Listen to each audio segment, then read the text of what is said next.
Bom, então bom dia. Eu sou a Camila, sou farmacêutica, sou formada na Universidade Federal de Ouro Preto e atualmente eu faço mestrado em Ciências Biológicas sob orientação da professora Camila Carrião Machado Garcia.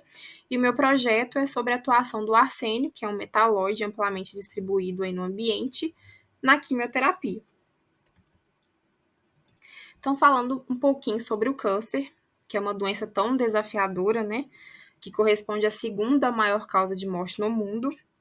Só em 2020 nós tivemos aí 19,3 milhões de novos casos e 10 milhões de mortes a nível mundial. E atualmente a gente tem várias formas de tratamento, mas que ainda são insatisfatórias, né, infelizmente, e a quimioterapia é a forma mais usual, mas ainda assim são enfrentados desafios no tratamento. São diversos desafios, mas dentre eles alguns autores defendem que a resistência aos quimioterápicos é a principal causa, né, desse insucesso. E são diversos mecanismos de resistência também, porém, a ativação das vias de reparo pela célula tumoral também é o mecanismo mais significativo. Então, as células normalmente elas reparam o dano, né, que é induzido pelo quimioterápico, e elas voltam a se proliferar. Então, falando um pouquinho sobre o arsênio, ele é um metalóide, né, do grupo 15 da tabela, como eu falei, amplamente distribuído no ambiente.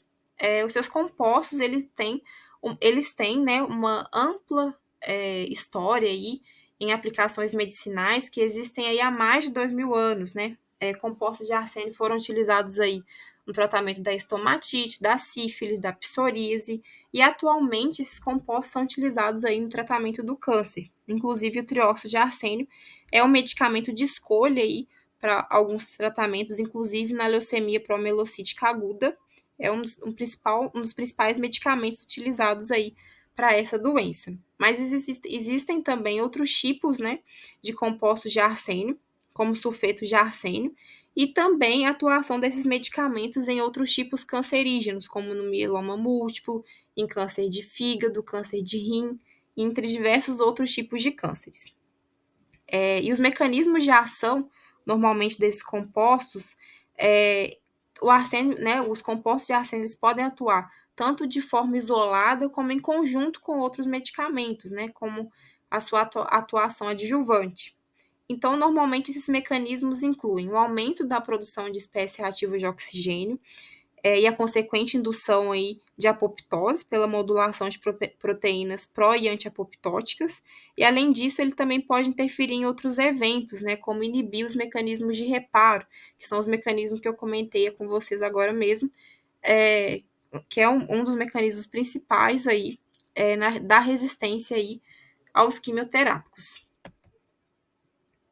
Então, fazendo um resuminho sobre o que acontece, o quimioterápico normalmente ele chega até a célula tumoral, induzindo danos, né, ao DNA, e aí ativando as vias de apoptose, de destruição celular. Isso é o que deveria acontecer. Porém, a célula ativa os mecanismos de reparo, e aí ela volta a se proliferar. Então, ela repara o dano do DNA e volta a crescer. E o arsênio, como tem esse potencial de inibição dos mecanismos de reparo, acredita-se que ele consiga inibir esses mecanismos de modo que ele ative novamente as vias de apoptose de destruição celular. Então, os estudos mostram que pode haver um bloqueio, né, dessas vias de reparo, maximizando o potencial de dano do DNA que é induzido pelo quimioterápico.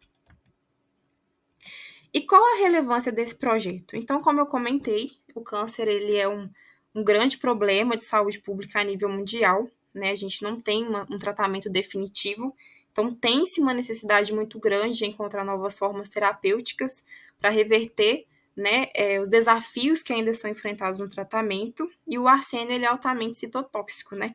Ele pode atuar tanto em células tumorais quanto em células saudáveis, induzindo várias vias de sinalização, né, podendo levar a diversos efeitos, inclusive induzir o próprio câncer. Então, alguns estudos acreditam que ele pode induzir efeitos anticancerígenos na fase aguda e efeitos cancerígenos na fase crônica. Então, é necessário, né, compreender de forma mais aprofundada os mecanismos, a dosagem, o tempo de exposição em que o arsênio pode causar esses efeitos. Então, falando sobre os objetivos do meu trabalho, o objetivo geral, então, seria estudar a ação do arsênio sobre os mecanismos de indução de danos e reparo de DNA na quimioterapia, e os objetivos específicos incluem, no primeiro momento, avaliar os efeitos do arsênio sobre os mecanismos de indução de morte celular em linhagens tumorais de glioma, que é um tipo de câncer do cérebro, que são células tumorais do cérebro, tratadas com temozolomida, que é um medicamento de escolha para tratar esse tipo de câncer. No segundo momento, seria avaliado os efeitos do arsênio sobre os mecanismos de reparo de DNA por excisão de base nucleotídeo, nas mesmas linhagens e com a mesma forma de tratamento. No terceiro momento, seria avaliado os efeitos do arsênio sobre os mecanismos do controle do ciclo celular, também nas mesmas linhagens e no mesmo tratamento. E no último momento seria avaliada a diluição da resistência de fato, porém numa linhagem de glioma resistente com um tratamento em conjunto de temozolomida e cisplatina, que normalmente é a forma de tratamento para esse tipo de linhagem resistente. Então, sobre os experimentos, né, como eu comentei, a gente vai utilizar células de glioma numa linhagem não resistente, que é a 87mg, e numa linhagem resistente, que é a U138mg. Por quê? Porque células de glioma, o glioma, né, corresponde a um tipo de tumor raro, né, e muito grave, não se tem um tratamento definitivo, e são células altamente proliferativas, resistentes e recorrentes, então precisa-se de uma forma de tratamento com urgência, né.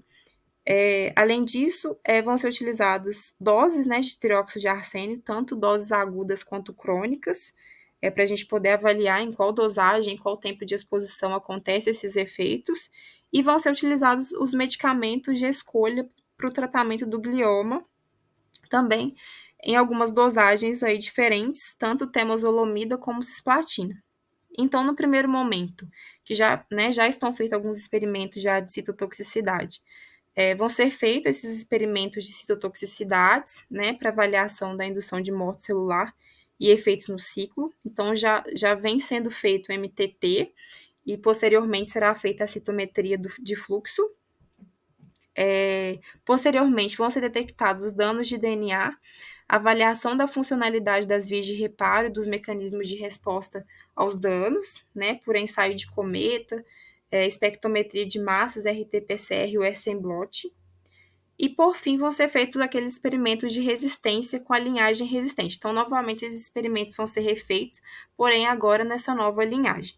Então, como eu já comentei, eu já comecei os experimentos, eu estou fazendo os ensaios de MTT para avaliação da indução de morte celular, porém, eu ainda não tenho dados mais aprofundados, então, né, estão sendo ainda, os experimentos estão em processo, né, então, posteriormente, a gente vai estar realizando aí a citometria de fluxo e os outros experimentos que eu comentei.